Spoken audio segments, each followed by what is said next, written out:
Tēnā koutou, tēnā koutou katoa. Nau mai, haere mai, welcome to the Early Childhood Seminar Series. We'll begin our time together with karakia. Me inoi tātou. Kia hora te marino, e whakapapa ponamu te moana. Hei huarahi mā tātou i te rangi nei. Aroha atu, aroha mai, tātou ia tātou katoa. Haumi e, hui e, tai ki e. Thank you for joining us for today's presentation by Associate Professor Sonia Arndt and Professor Kylie Smith from the Faculty of Education at the University of Melbourne in Australia. Sonia and Kylie have ongoing professional connections through writing and research with the early childhood team at the University of Auckland, and we are delighted to have them with us today to share their work using post-structural and posthuman perspectives to engage with notions of culture and gender in young children's lives. I know this session will be both enlightening and inspiring. If any questions arise for you during the presentation that you would like to ask Sonia and Kylie, please use the Q&A function at the bottom of your screen, and they will respond to them at the end of the presentation. You can also use the chat function throughout the presentation to connect with each other and the panelists. After the seminar, a recording will be available on our Early Childhood Seminar Series YouTube channel. I will now pass over to Dr. Kitty Gould to welcome and introduce Associate Professor Arndt and Professor Smith. Kia ora, Kitty. Kia ora, thank you. It is my absolute pleasure to welcome Sonia and Kylie to the seminar series. I've had the privilege of knowing both of them for a few years, and I've always admired the care and criticality that they bring to their scholarship and the generosity that they bring to their professional collaborations, which I have personally benefited from and really appreciate. Many of you will know Sonia from her previous role at the University of Waikato. So welcome back, Sonia. It's nice to have you back for a little bit, at least. I'll introduce both of you, and then I just want to say a few things about what we might be about to hear. So Sonia's work spans childhood studies, early childhood education, and philosophies of education. She currently leads an Australian Research Council project exploring early childhood teachers' cultural and racial experiences in teaching teams across Melbourne, Sydney, and Auckland. She is the president of the Philosophy of Education Society of Australasia and is the co-editor of the Springer book series, Children, Global Posthuman Perspectives and Materialist Theories. I use your co-authored book, Posthuman Childhood Studies, across a number of my undergraduate and postgraduate classes. So for any of my students that are at the seminar tonight, this is Sonia Arndt from that book that we're always using. I think they'll really get a kick out of seeing your face and hearing your voice. Kylie's research is really well known internationally and has been personally really inspirational to me. She explores gender and sexuality identities, children's rights, participatory research methodologies. Drawing on her background as an early childhood teacher, she continually asks, so what? What does this mean for everyday classrooms, for policy making, for community programs, for children and adults? And so her work is in that really important space that bridges theory, research, and practice. And we love work that sits in that space. Today, Sonia and Kylie are inviting us to think with feminist, post-structural, and posthuman perspectives, to engage with notions of culture and gender in childhoods. And they ask a series of powerful what-if questions that I have been excited about since reading them in the abstract. What if we could offer children more opportunities for their inherent multiplicities to play out? What if we were better able to engage with those multiplicities and explore what they might mean for identities, belonging, and connection? These questions open up possibilities for thinking differently. They invite us into debate and dissensus and challenge us to notice the fluid, relational moments through which equity and justice emerge in children's everyday lives. I know that tonight's seminar series will showcase what thinkings and doings are possible in early childhood education when we move into a more interdisciplinary space. and think with theories and perspectives beyond those that are just named in Te Whāriki. So I'm delighted to welcome Sonia and Kylie to the seminar series. I know we're in for a really stimulating evening, and I will pass over to you, Sonia and Kylie. Welcome. Thank you. Thank you so much for that beautiful introduction. I've got here the first thing for us to say is to introduce ourselves, but we potentially don't need to do that anymore. So thank you very much, Kiri, and it's an absolute delight to be here with everybody and with, you know, my other hometown of Auckland, and where I've just completed some more of my research. So it's really, really lovely to be here with everybody, and kia ora to everyone who's there.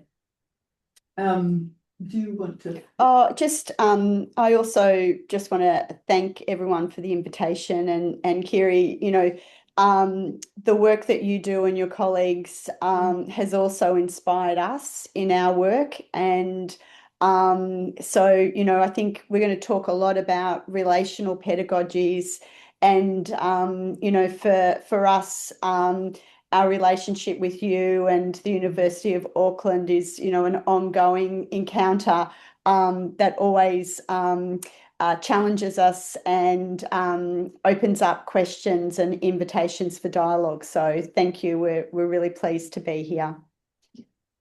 Awesome. Can you please move to the slide? Yep. Perfect. So before I start to talk something about some things, some thoughts that I've been having, and then move on to Kylie's, we wanted to acknowledge the lands that we are on in our university. We live, work and learn on the lands of the Wurundjeri Woiwurrung people of the Kulin Nation. And we just want to acknowledge also that this land has never been ceded to our ancestors and the ancestors of many settler people here. And also in Aotearoa, that the land there has not been peacefully ceded in many, many places. So we acknowledge also that our research involves human and non-human participants and storying from locations around the world with complex political, local contexts, and that we're all always affected and connected with them and with the things and beings that it involves. So to begin, we want to foreground this work with the idea that it's grounded in philosophy. The importance of philosophical inquiry, and more specifically feminist, poststructural and posthuman philosophical inquiry, is that it does certain things with our research. It does things like that it helps us to support the examination of life and the way that we live it, as Rom Hare says.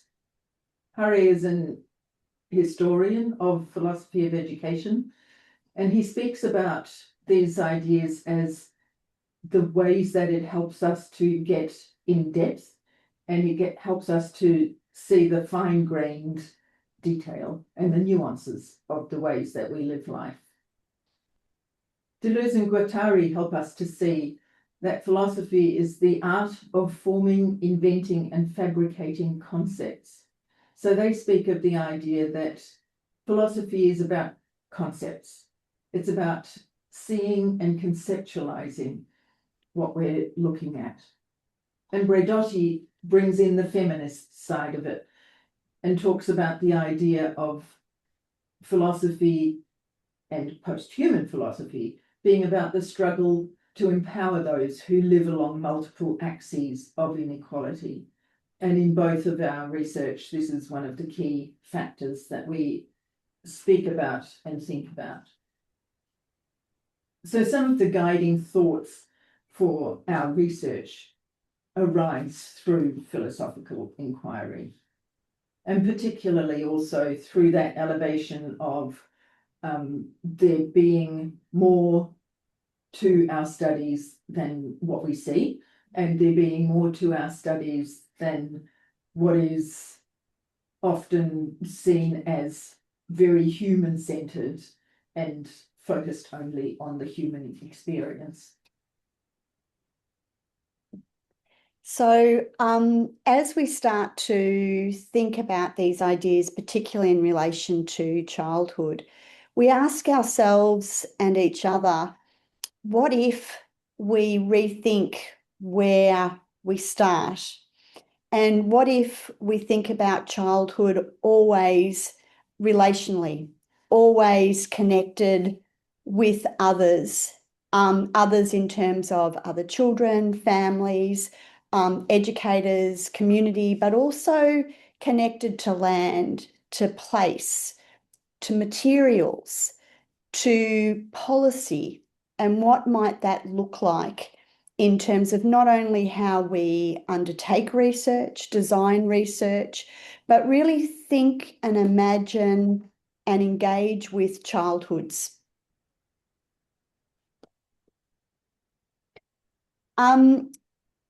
I've been drawn to Deleuze and Guattari for a little while, and I have to say, always with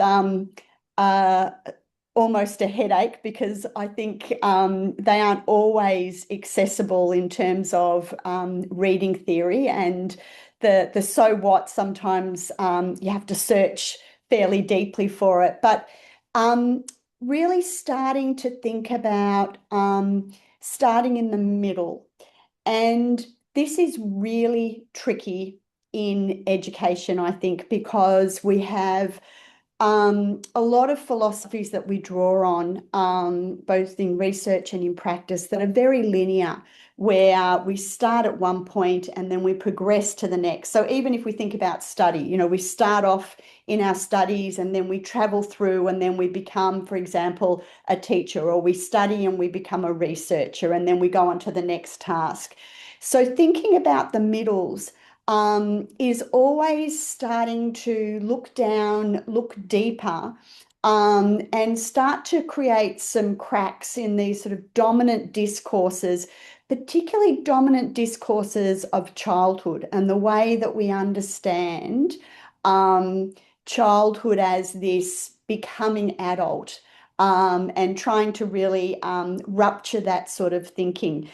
I want to say, as we talk about this, we are always in tension, being drawn back into linear understanding. So even today, we've got the beginning of the presentation, there'll be the middles, and then there'll be an end. And so even in this rhizomatic endeavour to start in the middle, we're always mindful that we're vigilant, and that we're always tugged back into these linear progressions. So speaking of the rhizomatic, I'm going to go off on a little tangent here and think about what is it, if we're thinking about the middles of children and diversities, their cultural diversities, their gender diversities, what does that mean, for example, when we're thinking about those people who are around them? There is a comment here in the chat that's from somebody who can't hear anything. I'm assuming that that's something that I don't need to pay attention to. You carry on, Sonia. Thank you. So for a moment, I want to think about some of the things that have been coming out in my ARC project at the moment, which is about teachers' diversities. It's specifically focused on some of my student teachers from my time in Aotearoa, when I was teaching student teachers there, and also here, and the teachers that I'm working with here, who say, but what about me? What about me when curricula here in Australia and also in Te Whāriki charge the teachers with the task of nurturing children's and families' cultural and gendered and all of their diversities, and pay no attention to the teachers themselves. So what about the teachers? And this makes me ask, what if? So what if then early childhood settings that these teachers are working in aren't always places of community or togetherness, or where the teachers have a sense of belonging? What if individuals' sense of identity, their sense of place, or their realities clash, they don't fit, or worse, they even repel or offend each other? And what if the teachers themselves don't have a sense of belonging, or they don't feel culturally well in their early childhood settings?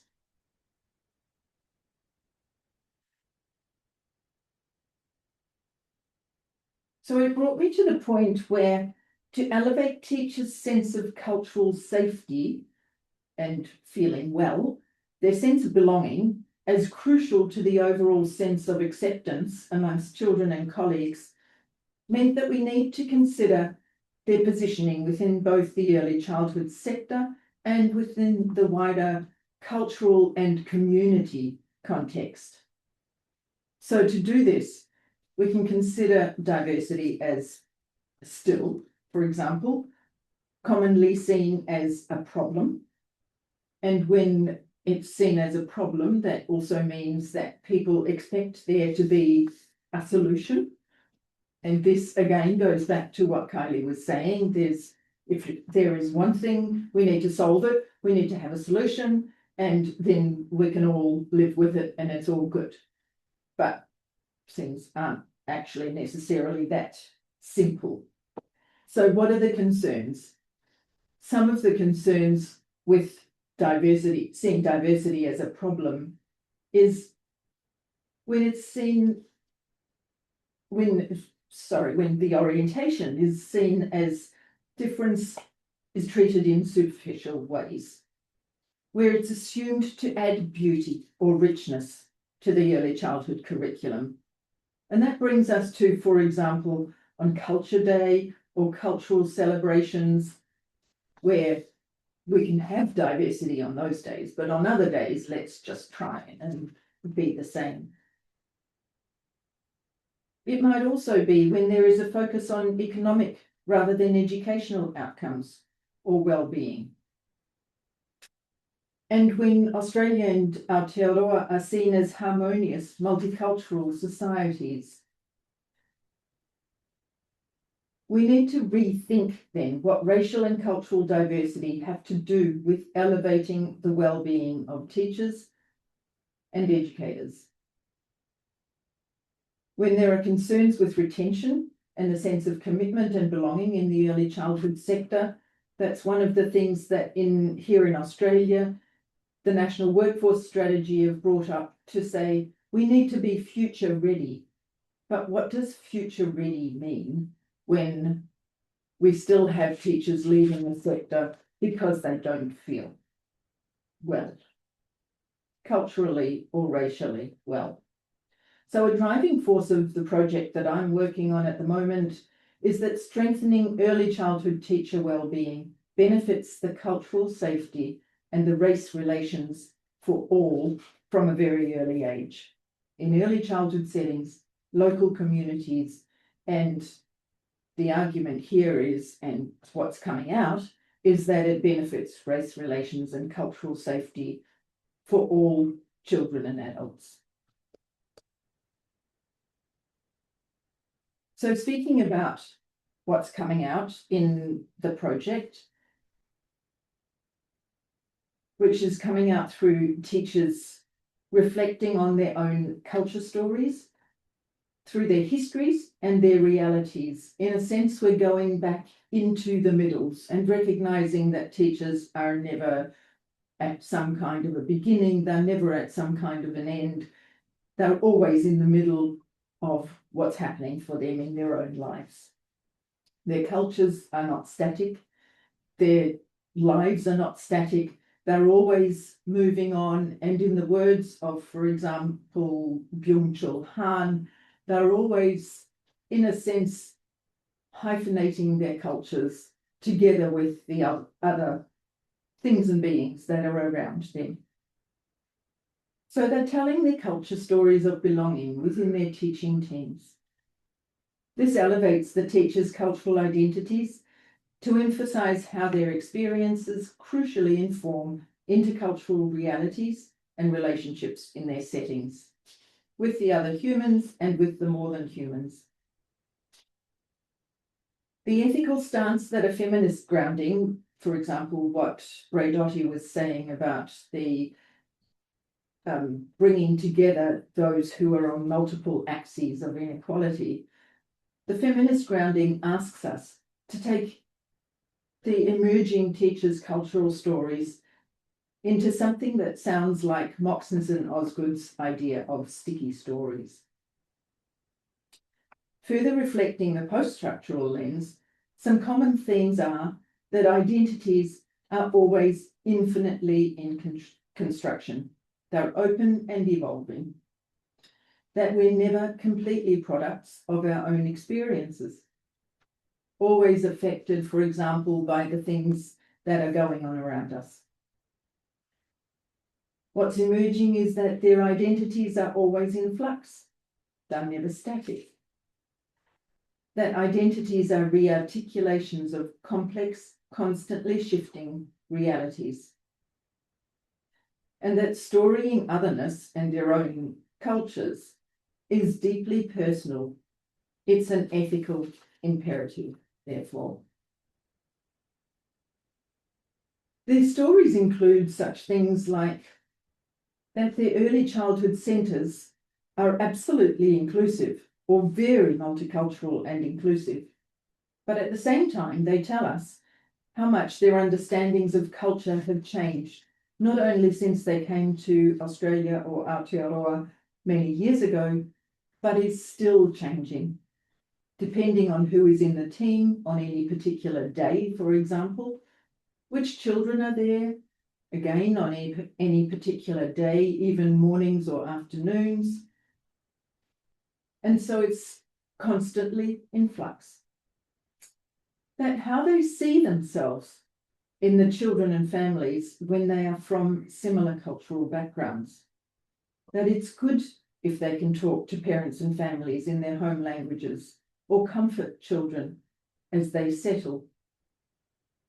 And some of them were also talking about how they were told not to do that because other teachers might be not so happy about them speaking their language. They spoke of how they're thinking about being shaped by more than their own history or background, that they're constantly transforming. They also spoke about how confronting it can be to hear people share views and opinions that are very different from their own, being reminded, for example, that, oh, other people see things really differently from me. And they feel particularly included and respected when they're consulted, asked questions about detail or about histories and backgrounds, and listened to when colleagues are really interested in their own cultural celebrations. For example, on Diwali or Lunar New Year. And when it's not just brought out for Culture Day and then put away on a day that they're not in, mind you, but rather the conversation continues in meaningful ways when they feel care and curiosity. They told us how they like to speak their language. They like to share their culture from home with others, but sometimes they feel like they can't. They're told not to speak their language, not to eat their food, because others don't like the smell of it. They're told not to wear their cultural dress, because perhaps others see it as impractical. And they're told not to pray, because it might disrupt routines. They're asked to do these things on Culture Day, however, because it could make it nice and colourful, but not on other days. So these and the other stories coming in right now tend to replicate the issues that teachers have identified. That is, as I was saying before, they illustrate the often superficial treatments of difference. They add a tourist or tokenistic approach, but don't care about the full story. And they often focus on an economic rather than an educational focus, such as keeping all parents happy as customers, instead of clarifying the educational value of sharing multiple languages and cultures with children and families, even if this is more time consuming, and even if this sometimes feels uncomfortable.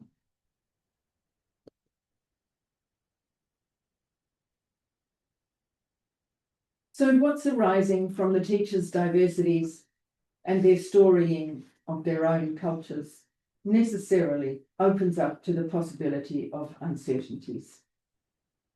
It means that the uncertainty of explorations of our own or others' identity formation are so complicatedly entwined with many other factors, human and non-human, the place, the landscapes, the past, the food, the relationships, that we know from the literature and from what is emerging in this research is that there is no one way of seeing identities, subjectivities, or culture. All are always changing. As one participant pointed out, it's the evolution of ourselves. It's the evolution of our trajectory. Questioning how can we be sensitive to other people's ways of being, our colleagues, they change all the time. She concluded, it's a tricky thing. This is a humbling realization, as it makes us see that we don't and we can't know all about others in our team, or, as Christeva says, we're all always strangers, even to ourselves. So we can't ever really even know ourselves. So, how does all of this play out for children? To take up the diversities specifically for children and their gender, I'm going to hand over now to Craig. Thank you. So I've always been drawn to Bronwyn Davies' work and Glenda McNaughton's work, and I think one of the reasons why I've been drawn to both their work is that they, for me, always write in accessible ways. And this quote by Bronwyn Davies really had a huge impact on me. She called for us to really think about what we do with data. So I get so caught up and excited about creating participatory research methodologies with children and getting in the field. And it's my early childhood teacher background, being in the thick of things or being in the middle. But what do we do with data when we've got it? And there's an ethical encounter with this, but also thinking about what we do with it in terms of gender and culture in the everyday. So I want to share some snippets from two projects that I've been working on, and also with my colleague, Dr. Bruce Hurst. Apologies, this is a big quote, but so this project is a pilot project with families because I wanted to know what gendered childhoods looked like or felt like or sounded like. And I was particularly interested in the relational encounters between families and children. And much of the literature in Australia, but also internationally, and I'll be interested to hear the experiences of all of you in New Zealand around working with parents around gender. And for many people in research, educators have talked about that they avoid conversations around gender with families because they're too worried that there'll be cultural clashes, that there'll be misunderstandings, and they don't want to break down communication. And that for most families, they think that children are too young and innocent. And so it was like we position families and children in particular ways around gender. And so I wanted to know more. So we talked with 6 parents, and this particular family, it was our first interview, and I sort of sat there thinking, okay, this is not what I imagined was going to come out. Not that I can really imagine what it was going to be like, but it wasn't the storying that I had read in other research. And so for this parent, their child was particularly interested in fairy dresses, and so they dressed up in a fairy dress for Book Week. This was, as a cultural practice in their family, something that was encouraged. Children's interests were explored. This child got dressed up, the parent took photos like they would always do. And then when they were in the car, they had this moment of this deep breath of, what have I done?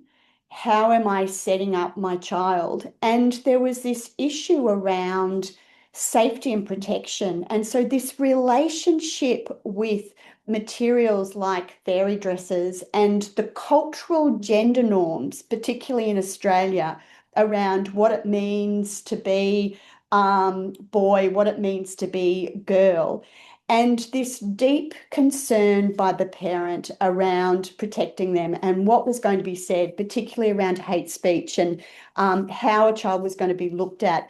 And so this Foucault would talk about this normalization and self-normalization and self-surveillance of parents to say, how am I failing my child, or how am I setting them up?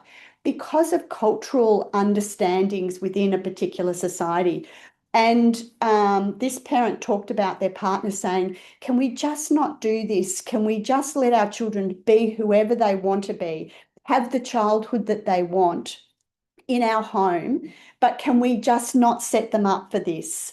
And so there was this really interesting dialogue about, what does this mean? So when we think about childhoods, we can't just think about childhoods as an individual child. We can't just, or I'm inviting you to think about childhoods as part of a family, but also as part of a society that has cultures embedded in understandings of gender. And so the silencing of childhood identities might not be happening at the side of the family, but it might be happening, or it is happening at the side of the family, because of protection and safety for their child. Foucault, who I often go back to, even though he's a white European male, there are uses for Foucault's work, but particularly around issues of power and thinking about power as not always a hindrance or something that is done or taken away from us, but also to think about power as a point of resistance, of being able to push back and speak back. And so I want to just, again, apologies for the long quote, but I think it was really important. This parent, its cultural background was they had migrated from India, and they were very, very adamant about the fact that they supported their daughter to have access to all materials and experiences. They wanted their child to have equal opportunities like all children do. And they expressed their frustration in how people positioned or automatically assumed cultural beliefs around gender because of the country that they had come from. And in fact, it was quite different. And they talked about their own struggles around gender equity and pushing back within their own family to think about education, but also engagement, and very adamant that they would push back and support their child in powerful ways if a family member tried to position their child within gender norms that silenced opportunities for their child. And so this whole understanding around gender and culture and relationships within families is really interesting. So people talked about external to the family, but also cultures within the family and some of the struggles that they had. So that was just, I wanted to sort of think about what if we actually talk with families around childhoods and what that means, rather than assuming that parents will have a particular view or understand or think we understand why. A lot of my work is around children's voice, and so I'm going to just briefly share an assemblage or a rhizome, or my attempt, slightly creative, not creative attempt at a rhizome. But I want to really think about the way that theory can open up ways to understand ideas like voice, but also around pedagogy, when we think about interactions and we think about agency, not only for children, but also agency with the materials that children in childhoods encounter. So this was a project around preschool children's understandings of gender. And I went in developing a children's advisory research group to really sort of build a gender project. And again, these assumptions, cultural assumptions about parents, I was hoping I could get 4 or 5 children, and the 20 children in the class all got approval to participate in the research. So I had to adjust slightly.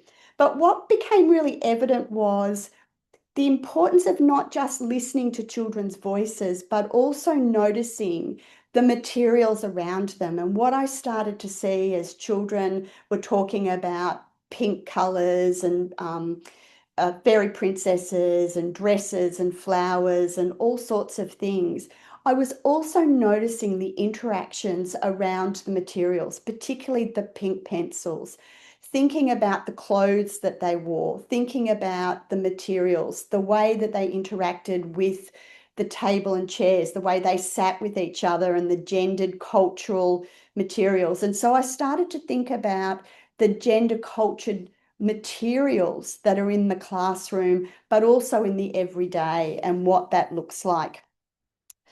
So I'm happy to talk a little bit more about this, but I'm going to move on because I'm mindful of time.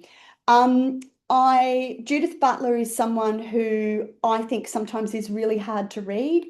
And so I'm always delighted when I find a book that's easier. And the Judith Butler's book from 2024, wow, that's, I was going to say last year, but we're 2026, really talks about the sort of gender politics and the anti-genderisms and culture wars that we're dealing with. And so again, it opens up this question of what if children in their childhoods are in the middle of these politics? What does it mean for them to perform childhoods in ways that are limited or that opportunities are open? And so really thinking about what that means. So I'll return to Sonia for our conclusion. So what we were thinking is that actually there isn't a conclusion to this. And in the sense and the spirit of our presentation, we don't really want to give you a conclusion. We don't want to conclude it. But it is an ongoing sense of questioning. And what we're urging, I think, through the presentation is an ongoing sense of questioning. And particularly the middle bullet point here is, or the last 2 bullet points, is that it evokes in us a sense of humility and the importance of taking a bit of a step back and being humble and listening, observing, and being in the thick of kind of not knowing. And that idea of an ethics of care in the cultural diversities and in the gendered diversities that we've been talking about is what's been really important. That idea that we can stand back, take note, not necessarily know about, but really allow others to have their own realities and to live their own realities, and we can share in what we can. But again, coming back to Christeva, which I do quite often, even though she too is a white European woman, and people have criticized that about her philosophies, the idea that's quite important for my research is that sense that we can never assume to know an other if we don't even know ourselves fully. And I think that's kind of the crux of what we've been talking about for adults and for the children then that are in their spaces. And I think in some ways, we also don't want to romanticize this because deeply embedded in these operations of power. And as we do this work and people want certainty, what does it actually mean for us to have more questions than answers when people are asking us for questions, for expertise as educators, as researchers? Is a tricky space to be in. And so having allies, critical friends next to you and across borders is really important. Yeah. All right. So we've got lots of references, and we'll share the PowerPoint for people if they're interested. But we just want to say thank you and open it up for questions, and I'll stop sharing. Yep. Thank you for listening. Thank you both very much for sharing your in-process research.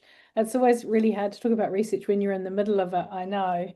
And I appreciated your messages about complexity and uncertainty and questions too, because I just, like you, think it's so important that we don't move to closure quickly, but we keep those questions and uncertainty percolating, because that is a really generative space to be working in. We don't have any questions in the Q&A at the moment that I can see. So please, if people have questions, I'll give you a little bit of a moment to type them in and we can attend to them. But I was just wondering, I have a question for each of you in your different foci on culture and gender. And Sonia, your research in particular really spoke to me because it speaks to some findings that I had in my doctoral study, which wasn't around culture necessarily, but it was around teachers' identities. And so culture became something that emerged when teachers were talking about their experiences.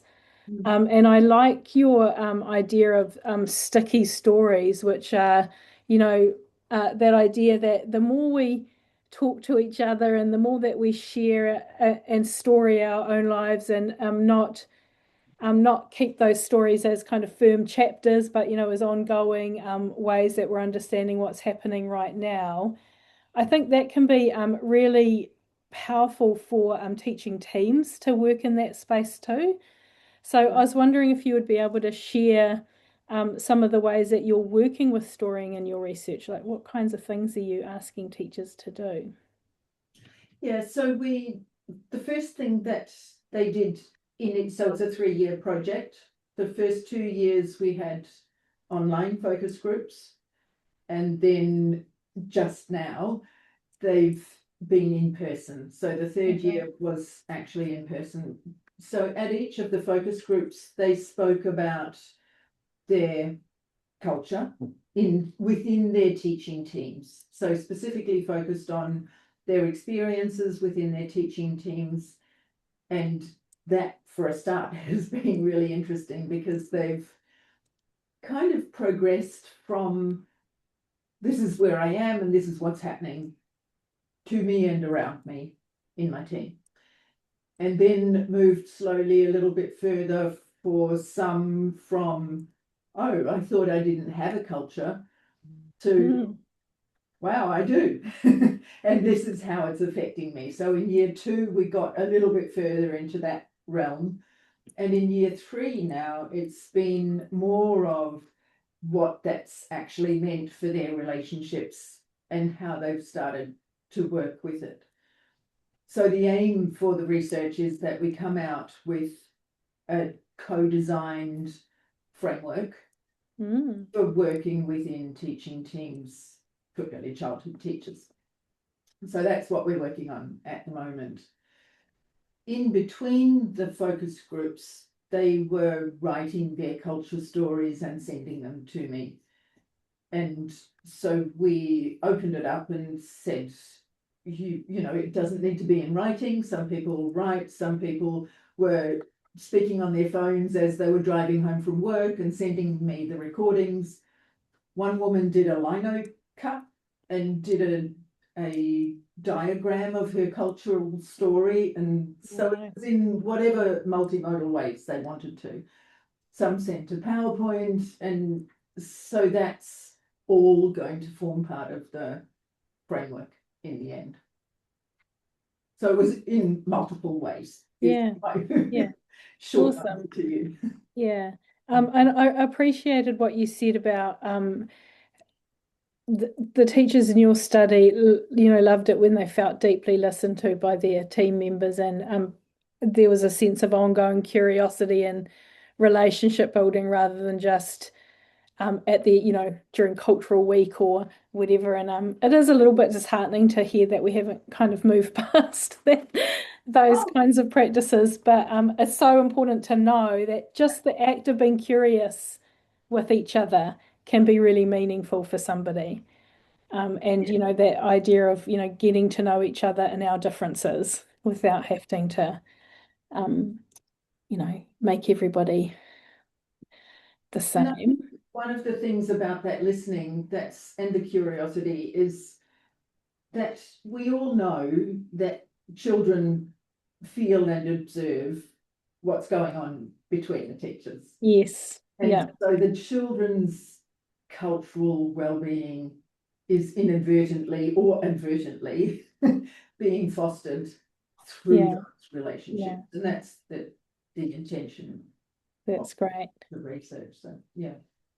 There's a really important question in the chat that I'd love you to, Kylie or Sonia, to talk about. And it says, in this month of International Pride, there is some discomfort for some of our kaiako around being inclusive of rainbow families, particularly if they come from a religion or culture that does not recognize rainbow people. What is a way forward when embracing someone's identity diminishes someone else's? Yeah, it's a really hard one that I think is always ongoing. And how do you begin conversations? And in some ways, they're brave conversations to start with. You know, how do you start the conversation, I think, is really tricky. And one of the things I've been thinking a lot about is, how do we start with ourselves? And Sonia talked about that, you know, starting within yourself and thinking about, how do I understand rainbow families and diverse sexualities, and why do I understand them in this particular way? How do I know this? Who has influenced me? And starting to reflect in that space. Because the other thing that I think is, I'm going to complicate that question even further, but Jane, so thank you for the question, is that we often just assume that it will be families who are uncomfortable in these spaces. But also, what does it mean to start these conversations with colleagues? And so part of it is dialogue. This work takes time, and it's not,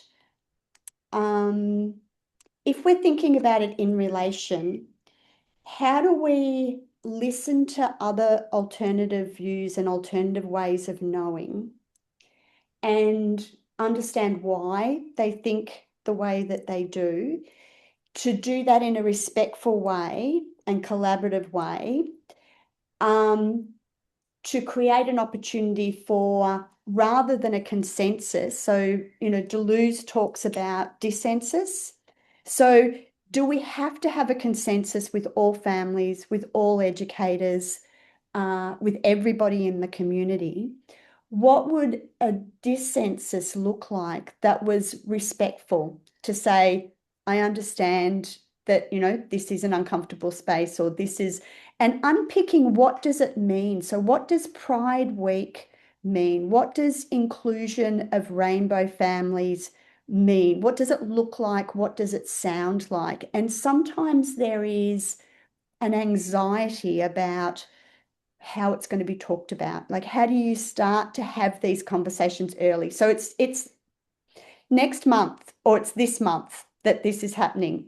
So what would it look like? What might you do? What conversations might you have, given that it's this month and you're in the thick of it? How might you start these conversations much earlier? And I think one of the things that I love, particularly about long daycare settings, is that we often work with families for 4, 5, 10 years if you've got multiple children. So how do you take this journey in slow snippets together? How do you do it in safe ways? Because the other thing that I think is really, there's a lack of recognition around gender and culture work, is particularly gender work that I'm pretty sure New Zealand's pretty similar to Australia, predominantly women. So the gender-based violence, the hate speech that potentially you open yourself up to can feel very unsafe. So how do you create those safe spaces? So I would say, think about, particularly where there are concerns by families in terms of religion and culture, how do you start a small conversation that it's interesting, the parents that we talked to, there were a couple who were very strongly advocating for gender equity, but they kept going to, but not transgendered identities. That's too far for young children. So there was this sort of, oh, well, we'll talk about it in this way, but as long as it's heterosexual, you know, only up to this limit. yeah, this is what it means. So how do you start in that space? And how do you, you know, it's when I talk about feminist theories and people automatically think I'm going to go down radical feminist theories. And sometimes I do, but not always. So what is it you want to think about? What is it that you want to do? And think small and safe. That doesn't answer. I'd love to have a recipe, but there is no one recipe. And remember that some people, you will never change their views and opinions, but you might be able to develop a culture of dissensus that's respectful and safe. Sorry, that was a bit round the track and it didn't answer. Apologies, Jane, I haven't given you a straight do this. Well, I think that's because there isn't one. Yep. Perhaps it's that kind of curiosity as care. Yeah. Yeah.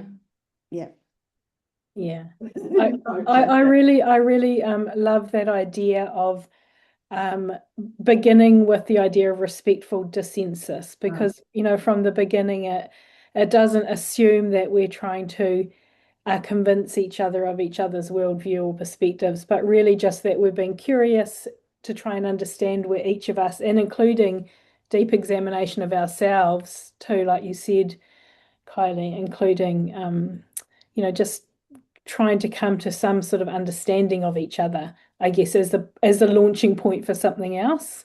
Yeah. And that's really hard, particularly as you were both talking. I was thinking about, you know, the complexities. I really liked, Kylie, when you were talking about the multiple intersections in which we kind of confronted with moments of gender. You know, like a parent might have a personal, you know, view of gender, but feel unsafe sending their child out into the world with that, you know, perspective. And I really appreciated that complexity, because I was thinking about the other things, like, you know, the kind of larger conversations that are going on around, you know, effort in New Zealand. We've got some political efforts to define gender, which is a bit disheartening. And you know, there's a lot of kind of policy speak that tries to kind of structure teachers in particularly political ways, and then there's social media and all those that other kind of things, things that become entangled in even how we begin these conversations. So I also really liked your advice to think small and safe. Yeah, thank you for that. Janet Gaffney says, I just want to say that I'm quiet as I'm deeply engaged in mind, heart, thought on a number of pathways. And then I lost the comment. Oh, none of which leads to a question. But some deep thought. Yeah. Is there anything else that either of you wanted to say on those topics? I think, again, the small, whether you're a researcher, an educator, an undergrad student, think about the tweaking. Like, our lives are complex and busy and relational. And as we're busy caring about everybody else, you might want to think about what is the care work that you do for yourself, and how do you treat yourself with kindness and grace, because equity work is tough. Yeah. And find a like-minded colleague, whether it's face to face or online or whatever. But I just think, give yourself grace. There's your life's work, and there's every day. And so tweak what you do, celebrate the things that work, and reflect on the things that didn't go well, but also celebrate those things as well, because we will have all learnt something from it. I was going to say something similar. I was thinking, start small, start close to you and see what you can do. And you can't change everything and everybody, but we can change how we speak one-on-one to the next person, and do how we do one-on-one. And sometimes when I'm speaking to my students and they say, oh, that all sounds great, Sonia, but how do you actually do it? Then that's one way that we can start close to home. Yeah, I always encourage students to think of it as an ongoing dialogue rather than a once-off dialogue. Yeah. And that it'll unfold over time as relationships build and trust builds and things percolate. And it's all affecting everything else all the time, whether you notice it or not. That's the other. Those relationships are happening whether we know it or not. Yeah, and I really thought your point was about children watching how we are with each other is really important too. Yeah. Here's a question from Nicole that says, how do we delineate where dissensus ends and where intolerance or coercive consensus begins? Yeah. Gosh, I wish I had a really neat question on that. What I would say is, particularly around post-structuralist theories, there's often pushback on that, because one of the key principles around post-structural theories, whether it's feminist post-structuralism or post-colonial, is that there are multiple truths and there's no one truth. And so what I would say is, particularly when I was working in the Children's Centre, there are some bottom lines. And so we draw on legislation. We draw on, while we've got it, it's constantly changing. We draw on centre philosophies. We draw on a whole variety of documents in the way that we need to, but there are some bottom lines. And so individually reflecting on what's your bottom line, and individually as an organisation, whether it's a university or whether it's a children's centre or other, what are the bottom lines of respect and dignity. And so I think that's where it starts to delineate, where it's around hate speech and intolerance and that forms of violence that might not be physical violence, but other violences, particularly online. There are definitely some bottom lines. So I think it's about really establishing what those are and where you're drawing from that.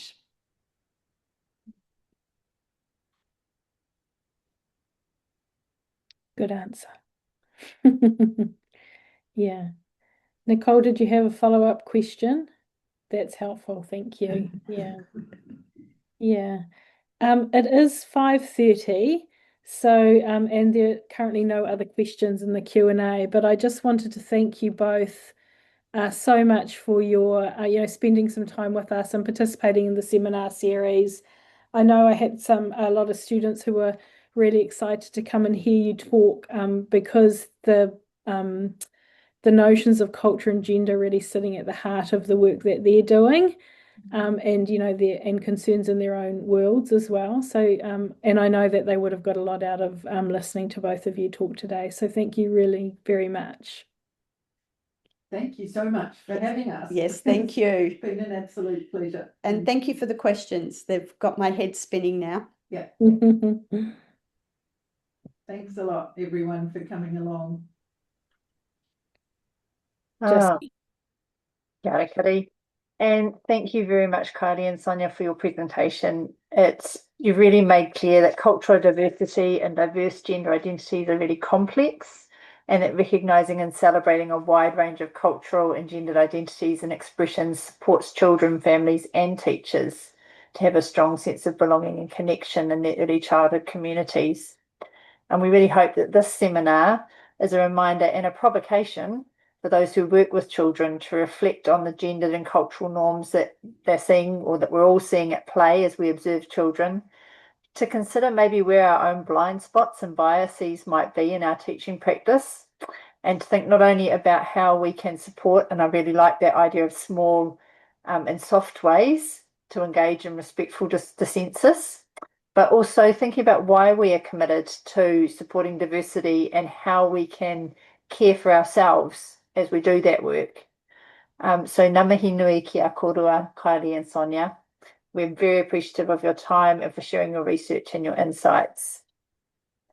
To our Early Childhood Seminar Series audience, if you wish to share or revisit this presentation, please do check out our Early Childhood Seminar Series YouTube channel. The recording of this seminar will be available in a couple of days. And we look forward to seeing you all back for our next seminar in July, so keep an eye on your inbox for the flyer and registration information. Thank you again, everyone, for joining us today, and we'll close with karakia. Me inoi tātou. Kia tau te rangi Māori o te rangi I te iho nei, o papatuanuku I tā koto nei, o te tai ao I awhi nei, ki runga I a tātou. Tihei, mauri ora. May the peace of the sky above, of the earth below, of the all-embracing universe rest upon us all. Behold, it is life. Take good care, everyone. Ka kite anō. Kia ora. Thank you.